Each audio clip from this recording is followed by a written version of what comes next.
This is James, pronoun he, him, who's calling in from California, wants to explain why God does not intervene. James, you're on AXB. Thank you so much for waiting for so long. How are you today? I'm great, thank you. Yeah, I just was listening earlier, and I wanted to give the explanation of why God doesn't, intervene in everything. For example, when something bad is happening, because he is going to, his judgment is going to happen, but right now he's being patient. And I know that it seems to us how cruel, how unfair, but if he did intervene right now, then he would have to punish all of us that have been immoral in any way. So really quick, before we go on any further, James, I just want to ask you, were you said you were calling in because we were talking about this earlier. So I just want to reiterate very quickly, you heard us come to the conclusions, and I want to ask if you agree with these conclusions, to be clear what I'm doing here. We came to the conclusion that it is possible for everybody to know for sure that God is real and not violate their free will. It is possible for everybody to make only good decisions and never ever sin while also still having free will. It's logically possible that God made a world like that and he chose not to. We also talked about how God doesn't intervene because, and even though intervening could also still keep our free will. So I know that's not what you've talked about yet. I just want to make sure so we don't have to rehash all of that. Do you agree with all those premises that it is absolutely possible that God does intervene and makes everybody believe in him without changing free will? And is that, we on board with that? And if not, which premise do you, which premise do you say why, but tell us which premise you specifically deny, so that way we understand what you're referring to. Yeah. It's not, we do not have free will. When it comes to being moral, perfectly moral, we do not have that. It's impossible for us to be. That makes the argument. That makes the argument easier. Then God could just determine the outcomes. Well, that this is why. So, because immorality came into the world through Adam and Eve, according to the story, because of that, those two people who were immoral had children who then were immoral. Because that entered into everything that we know, everything we see, the world, everything in it, people, everything, every single thing is not perfect. It's not the way God created it. None of it is. Nothing is. God didn't make us this way. We became this way through sin. So we're looking at the world and everything in it as these amazing things, and we don't even understand it all. But it's all imperfect. This isn't an objection. In the argument I gave, right? So let me ask you the same thing. Right. Do you think that when you sinned, that you freely could have not sinned the last time that you sinned? No, I do not. I do not agree with that. We cannot help ourselves. We try. So then it's determined. Then, right? It's not determined. It's the fact that it's part of us. It's part of who we are. It's either it's determined or it isn't. But point being, let's go back. Let's just start it, because I'm sure Forrest wants to go here. Right? Yeah. Let's go back to Adam and Eve. Then, did they have the free will? Did they have knowledge of good or evil? Where are you there? They had the ability to make a choice, yes, but they didn't understand what the choice would end up being afterwards. So God can create any logically possible. God can create any logically possible state of affairs, and now this is even easier of an argument, because now I just need one element in the set, just one element in the set, not even the whole set. I just need one element in the whole set. Adam and Eve freely could have chose the good. God is a being that can instantiate any logically possible state of affairs. It's logically possible that they choose the right choice, right? No, you just said it's not logically possible. Oh, it's not. What's the contradiction? What's the contradiction of them choosing the right choice? What is the proposition and its negation entailed by them making the right choice? That's what a contradiction is. Okay, just a moment. The reason that they made the wrong choice was that they were tempted or lured into something, believing it was going to benefit them. Do you understand? Just like we are. Even today we are. You just said that we believe that we. Well, what do you mean? We believe we make choices based on what's going to benefit us, right? And so we're lured into things, and sometimes we realize after the fact. Track with me. When you said it's either the case that they have libertarian free will, yes or no? They can choose evil or not, right? Or choose the good. True or false? Well, they have the ability to choose. Adam and Eve had the ability to choose to make decisions. Use the mute button for the first time. That was such a short answer that had like, come on. True or false? Do they have free will? Their decision was to obey or not obey. That was true or false. To obey or not obey. That's true or false. I'm just gonna say true or false. Say it again. Say the statement again. Yeah. So you weren't listening. Great. I'm glad that I interrupted then. So yeah. Hold on. They have free. Adam and Eve have free will, and this time listen to me. True or false? You have to explain what type of free will. What was their free will? They could have look at the exact point they chose evil. They could have chose good, right? Yes or no? You mean they? Well, say it in this way. They could have freely chosen to do the good. Wait. Yes or no? At the point they chose to disobey, they could have chosen to obey. Yes, I agree with that. Okay, there, he said it. I was gonna say I'm gonna mute you until you give me a fucking answer. Jesus. Go ahead, Mike. Since he gave you the answer. So they can freely choose good, right? Great. God, that's so it's logically possible for them to choose good. We've accepted that. It's great. It's metaphysically possible for them to choose good. Yeah. Great. God is a being that can instantiate any logically possible state of affairs. Yes or no? Clarify the statement for me. God is a being that can instantiate any possible state of affairs that doesn't contain a contradiction. So like he can. So he can create any type of world he wants. Well, I'm not talking about like a burrito so hot he can't eat it or something like that. I'm talking about anything in the realm of it being logically possible, right? I'm not saying he can create married bachelors or square circles or something like that. Yeah, agreed. So he can do all. Yes. Okay, great. So then the conclusion follows, right? God can make a world such that Adam and Eve selects for the. He only has 2 worlds to select from, right? Or 3 if they just decide to like. No, 2. They either eat from the fruit or they don't, right? So that he knows, he pulls the file cabinet. Now this is even easier. Instead of having this giant list of all the free actions of all these other agents, I just have this file agent that says Adam and Eve, right? So there's 2 files that I look at and I can see all of their possible options of what they can do. And in the world where they do the evil, I know that ahead of time. In the world where they do the good, I know that ahead of time. And if my desire is for everybody to freely do good, and I'm a rational agent, it seems very clear what the rational choice for me to do, right? So it just sounds like what you're stating is you believe in a God that's irrational and that fails with respect to his desires if he desires such a world. Now, the next question is, does he desire that world? And Forrest, I'm sorry, you come on in real quick. I don't want to hog all this. Yeah, you're fine. I'll let him answer, and then I've got some things. Just a couple sentences I'll explain to you. This is the world he desired. He desired and knew ahead of time that people would fail and that they would be in immorality. They would be living in morality. Every single person ever born after Adam and Eve. He knew that. So he predestined for a way out of that immorality, or the penalty of that immorality, which is death. He predestined a way out, which was for those people to humble themselves, admit their guilt, and ask him to forgive them.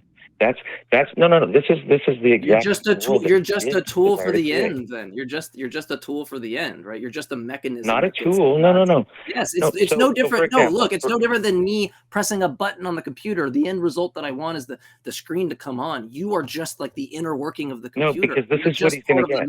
This is what he's going to get out of it. He's going to get people who either humble themselves and admit their guilt and ask for forgiveness and try. Right? And come to him for that forgiveness.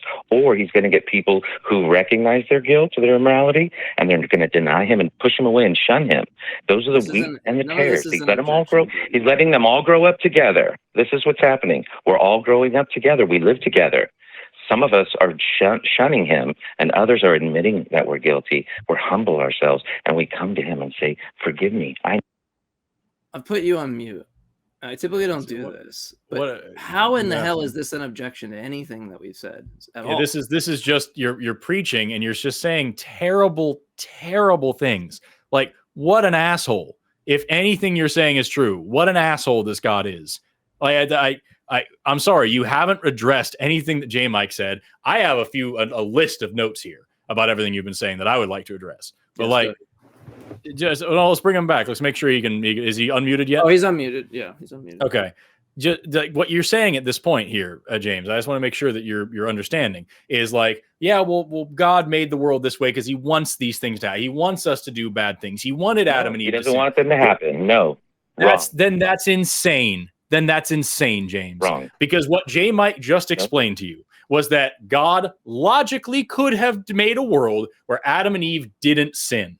And you said, but he wanted it to happen that way. And if you're backtracking on that now, who cares? It's not that he wanted it. No, it's not that he wanted it. You're saying I'm not going to let you preach again. I'm not going to let you preach again. The fact of the matter is, all blame ultimately falls back on God here. No matter how you slice it, if there is evil in the world, it's God's fault. That is all that there is to it. It's God's decision to make it. It's God's decision to allow it. And it ultimately falls back on him. If Adam and Eve didn't know the difference between right and wrong, and they made the wrong decision, you can't blame them for it. God knows the outcome of everything. If he knew something bad was going to happen and allowed it to happen anyway, he can't blame them for it. He knew it was going to happen, and he didn't intervene. You said Adam and Eve were tempted in the garden. Who put the serpent in the garden? Who made the garden that way? Who allowed the tree that they shouldn't touch to be in the middle of the garden? Who's the one who made all of the circumstances of temptation? God made all of these circumstances on purpose, knowing what was going to happen, and still stuck with that situation, and then decided to punish and blame everybody else for his stupid decision-making. It's like if I walked up to a paraplegic person and said, stand up and walk or I'll beat your ass. It's not their fault if they don't walk. I can't punish them for doing the thing that they can't do, right? I can't punish them for not doing something if they're on it. So if you're saying, yeah, well, God knows everything that happens. God made the world this way on purpose. God knows what's going to come next. And then when it happens, it's our fault. That makes God a monster. Do you understand that? The example that I gave last time was to not be a paraplegic. That's what he's doing. He's offering you a way that you can walk and not be a paraplegic. He is absolutely not. Based on what you just said, he is not. J. Mike asked at the beginning, is it possible that nobody sins, that we all make the correct choice? And you said no. You said that it is in our nature to sin, that we have to sin. Who made us that way? God. He made it happen that way. It doesn't matter if you change it. Again, the example I gave at the beginning, the last time we brought this up, was if I get in my car and I see on the fuel gauge that I have 10 miles of fuel left, and then I try to drive 100 miles and I run out of gas, I can't blame the car. And I can't say, well, we drove past a gas station and the car didn't turn in there. It's inevitably falling back on me that I knew what was going to happen and I made the decision anyway. It's not the car's fault. It's my fault. If God knows the future, if God knows what's going to happen, if God knows all things, and then people sin and turn against him and all these things, then either he wants it to be that way or he's a moron and he just let it happen and was surprised that the thing that he knew was going to happen happened. And if he isn't stupid, then he's evil, because it means that he then made these people knowing that they were going to rebel against him,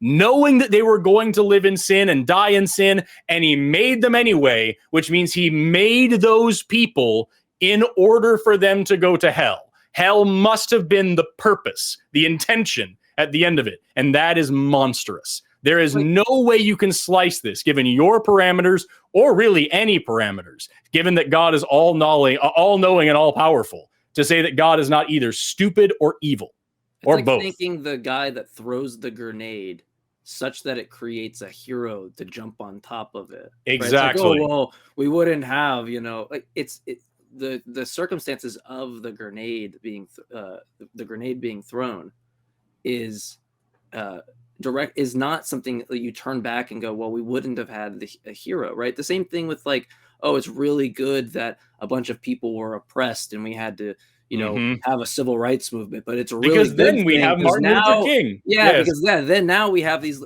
It would be a better world if we didn't have to have had certain people fighting for these rights. We should have just been equal from the start, right? And so it turns out that what your view is something like well, civil rights movement or something, or grenade throwing or whatever, creates this suffering that allows for this triumph at the end, all you're saying is all things considered, right? There's no evil in the view, because that evil is what's required. It's like having a cook, and I'm baking something for Forrest, and I'm just like, oh, well, I made this lasagna and I used this evil salt. And you're like, why did you use the evil salt? I'm like, well, I couldn't get the best tasting lasagna unless I used the evil salt. Like all the other lasagnas will not taste good without the evil salt. And then Forrest eats it. He goes, damn, this is fucking good lasagna. Why are you calling it evil salt? Isn't that like a good thing? And like, yeah, it just turns out that that's a good thing. And so now you have this immense consequence, all things considered, like the Holocaust should have occurred. All things considered, babies being punched in the face today should have occurred, right? You have this immense consequence that the evil, the thing that quote unquote ought not be done, turns out to be the thing that ought be done, or else there is no greater good. It's the crucial element for the plan to be successful.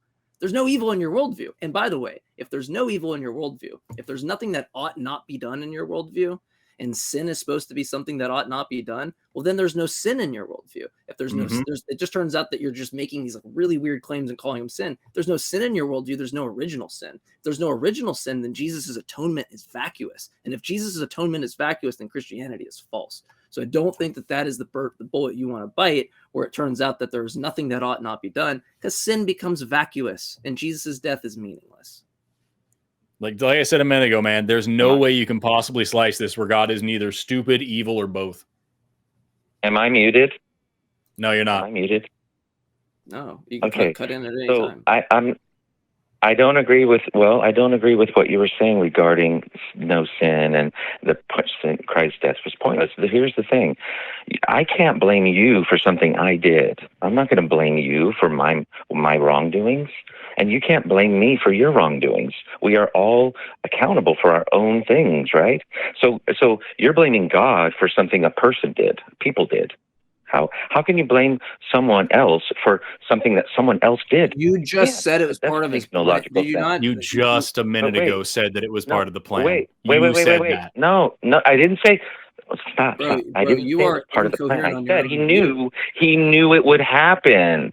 It's like this. If you have a child, you know that they're going to do bad things and get in trouble. You're going to punish them, right? You know it's going to happen. So should you not have a child if you want one? You want it depends. Is he stealing candy from the corner store or raping someone? Because I could intervene in one or the other, and it would mean different things, right? Like it really boils down to this, James. Right. Does anything ever happen that goes against God's will? Is God all powerful or not? Yes. Millions of things happen that go against God's will. An all-powerful parent could have created the child, right? He's waiting. He's waiting. So is God all-powerful? Is there anything that God can't do? Him. Watch. Can you answer? I'm going to ask again. Is God all-powerful? Is there anything that God can't do? There are things he can't do. Yes, there's things he cannot do. Yes. Like what? There are. Like what? He can't sin. He can't lie. Can't lie and he can't sin. First of all, the lying thing isn't true. He does that several times in the Bible. Wait, hold on. He can't sin and he can't lie, but he's a free agent. So now it just turns out you can have no options for evil at all, turn out to be an agent, and have free will. If you hold to a view where God himself imbues the properties where he can't do evil or sin, and he's just going by his nature, then he can create agents that can just choose between competing goods. God could just make his nature reflective of bunny rabbits and rainbows. And I can go sit under the rainbow today, or I can go have pet a bunch the bunny of, rabbit. That's choice that I can have. Right. And so if you just hold that view, oh my God, Forrest, I'm sorry, I can't. I can't. There's you keep painting yourself into a smaller and weirder corner here, James. God can't sin and God can't lie. First of all, that's not true. He says so himself in the Bible. But that's the whole of the debate that we'll have for 45 minutes. We've already been on this call for 20 minutes, and we've got another one, and we have 5 minutes left in the show. But the whole thing, if God can control anything in the world, if God could have made any world that he wants, and this is the one that he chose, he is inevitably at fault for all of it. You say, oh, well, if you're a parent, you can do blah, blah, blah, blah, blue. Like, if you're a parent, you can raise your kids better. You don't just set them free and, well, I guess they raped somebody, I'll punish them later. Like, that doesn't make any sense.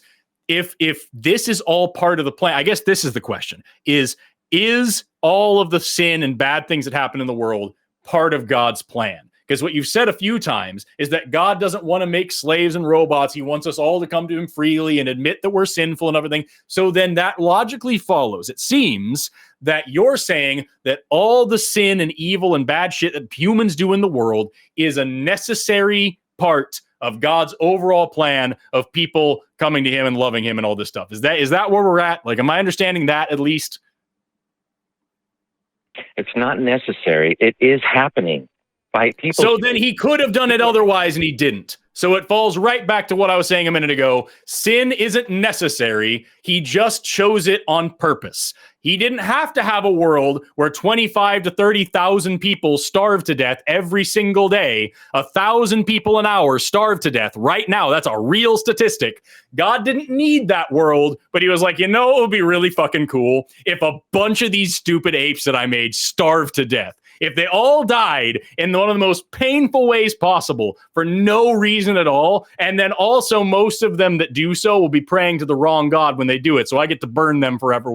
That would be swell. That's the God you're giving us here, is a God that didn't have to make sin, didn't have to make disease, didn't have to make slavery, didn't have to make pain, but he said, you know what would be really fucking cool is if all that evil shit existed, and then he made it. Yeah, it's just to express. It's just to express to be an. Then whence cometh evil, James?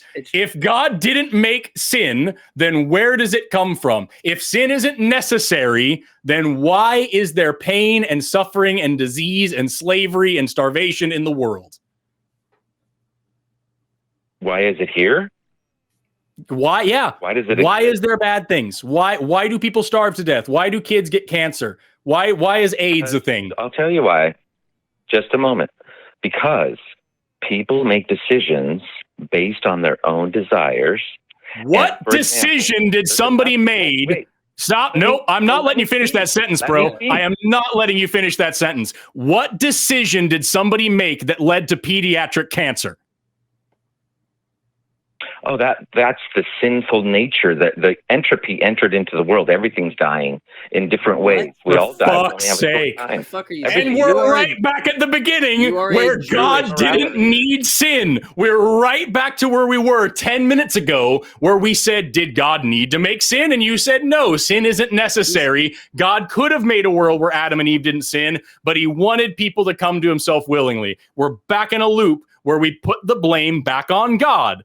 If cancer is caused by sin, which that's fucking disgusting to say in the first place, but if cancer is caused by sin and our sinful nature of entropy and all this shit, couldn't God have made a world where that doesn't exist and all of his needs are still met?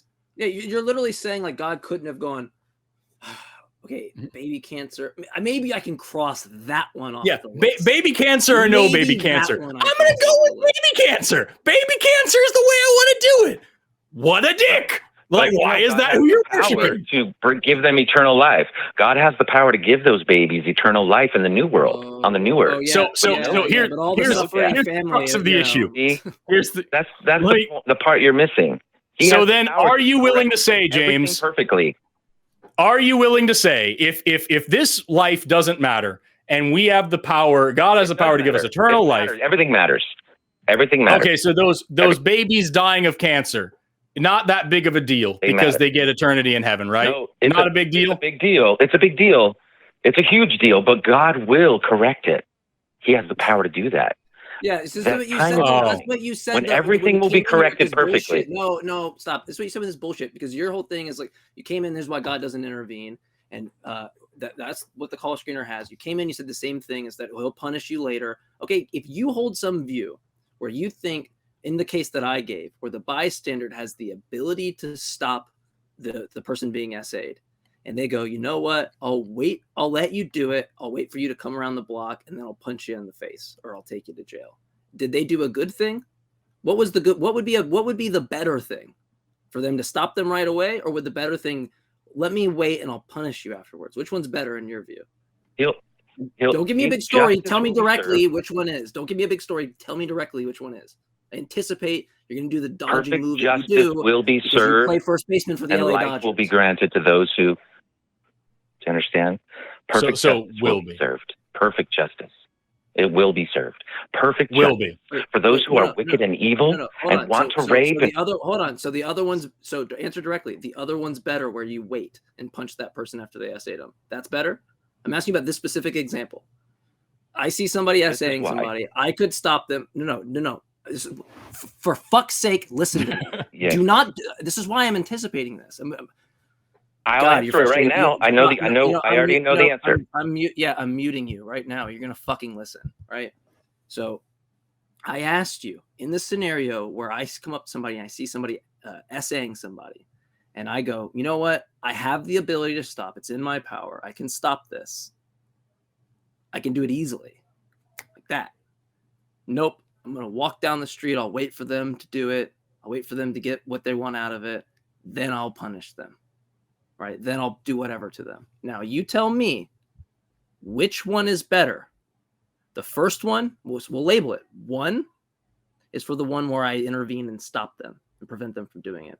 2 is the one where I let them do it. So all I want from when you get unmuted is to tell me 1 is better or 2 is better. If you say anything else, I'm going to fucking drop you. 1 at or the 2. time to stop them. 1 or 2. 1 being stop them is 1.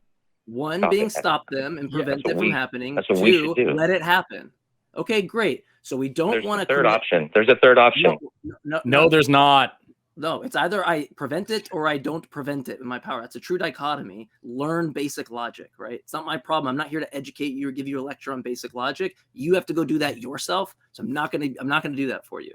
So we don't want to equivocate on now it's gonna be harder because I don't think you're gonna understand this. We don't want to equivocate, right? We don't want to have a fallacy. We don't want to commit a fallacy of equivocation, right? We say that that's the better option, then it's also the better option for any other agent, right, in that scenario. So it's better for God to do that. Now you take a contradictory view. You think it's better in the case of God to do that. So you're equivocating. God isn't good. He's schmud. You're not even using the right label to describe God. You've changed the subject to schmud. Not good. Option. And by the way, in the comments for anybody, nice to have a contradiction counter on this call. Can I say the third option, please? Will you allow me to? Yeah. Go ahead and give me the third. So the third option. Preventing it or not preventing it. Yeah, give the third option. Who did dichotomy. Go ahead. Here's the third. The person who did the wrong asks and repents and asks for forgiveness and seriously is so sorry that they did it and they'll never do it again. And they are on the second and then they're forgiven. They're forgiven. You affirm this. That's the third option. You just affirmed. Listen, you just affirmed the second horn. You just said they're not going to prevent it, and then they're going to go off and talk to some imaginary dude in the room about it. That's what you told me. I don't care about the extra little shit that you added to it. It's also crazy that you just kick the can down the road here, where you say, "Well, they could just repent later on." That's what happens. So here's the question, James. When the person repents and asks for forgiveness, does that unrape the person that they raped earlier? Are they no longer raped? No, they suffer. So what's better? Which is the better, more moral situation? That somebody rapes somebody and goes sorry, or that somebody just doesn't rape somebody in the first place? Which is the better option here? It's better for no one to get raped, but here's the question. So then it would be better for God to intervene and stop it, right? Yes, if God wants to, yes, it would. So does God know your heart and your intentions, James? Does God know your heart and your intentions? Yes. He just said, okay, so then if someone you don't get to ask the questions. This is our fucking show. If you I will not. No, but I will not. I don't give a shit what you want. If God sees somebody about to rape somebody and knows their heart and their intentions, he could still intervene and stop it and still have a reason to punish them. Jesus said, if you look at a person with lust, you've committed adultery in your heart and you're just as bad as if you actually went out and had an affair. So God could say, if you decide to rape somebody and start trying to do it, I can stop you right now. This person is now safe. They didn't get hurt. And also I punish you. He could do both, but instead he elected to create a world where rape and murder and slavery and starvation and cancer and all the other shit that you're prescribing to sin still happens. He could decide to make a world where nobody ever suffers and everybody is judged evenly and fairly, and he chose not to. He brought suffering into the world on purpose. No matter how you slice it, the blame falls on God. And we're right back where we were 20 fucking minutes ago before you said 13 contradictory things. Do you get away with all your stuff? Why should you get away with all the things you've done? Why? No, but if this is perfect justice, no one would get away with anything. That nobody knows about. Why should you not be punished for your wrongs, your immorality? Why not? Why? Are you above being punished? So are you just going to completely ignore the point and move on to something else, or do you want to actually try to address what we just said? That is my point. God's being patient with you and everyone else. Oh, how fucking cute. You should be sure next time you meet somebody who's lost a child or somebody who's been raped or someone who's been a sufferer of, had a family member go through suicide, just let them know to be patient because God's being patient. That sounds awfully fucking charming. Fuck your God. He's a monster. He's completely evil no matter how you slice it. And I'm really, really sick of 30 fucking minutes of you making excuses for evil. You wouldn't put up with it from yourself. You wouldn't put up with it from me. You wouldn't put up with it from anybody else. You only make excuses for this God with ridiculous logical contradictions because you've been trained to. And it's gross. If you're not willing to go out into the world and tell every fucking person who's suffering that it's a good thing that they're suffering, you deserve that cancer because somebody 2,000 years ago ate a fucking apple, then you're not being honest with yourself. If you're not willing to go out and tell everybody who's suffering today that it's all part of the plan, it's a necessary part of all of this, God's just being patient and you should be patient too, then you're not being honest with yourself. And you're not being honest with us. You're making excuses for an objectively evil worldview. And you're tap dancing around the fact that no matter what you put on this, all the blame inevitably goes back to the person who's pulling the strings. God made this world the way he wanted to make it. He could have made any other world any other way. And he picked this one. And anybody who would run a world like this is a fucking sociopath. That's the end of it. And with that, I'll give you the last word, and then we'll wrap up the show. I like spicy food. Well, all I'm going to say is I don't believe I don't look at it the way that you just explained or that you described. Secondly, everyone still has an opportunity. God is being patient with you guys too, and me, and everybody else. Fuck him and his patience. Have a great day, James.